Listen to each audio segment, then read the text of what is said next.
Hi everyone, in front of me I've got DOOGEE Fire 7 and let me share with you how to reset up preferences on this device.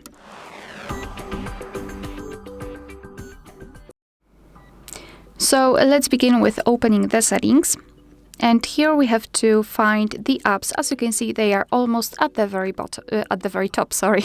So let's tap on the apps and then tap on all apps. Here we have to choose three dots icon in the right upper corner and tap on Reset Up Preferences. And here our device is informing us what it will actually reset, so among others disabled app notifications and background data restrictions for apps. What's more, no worries, you won't lose any app data, so simply tap on Reset Apps and basically this is it.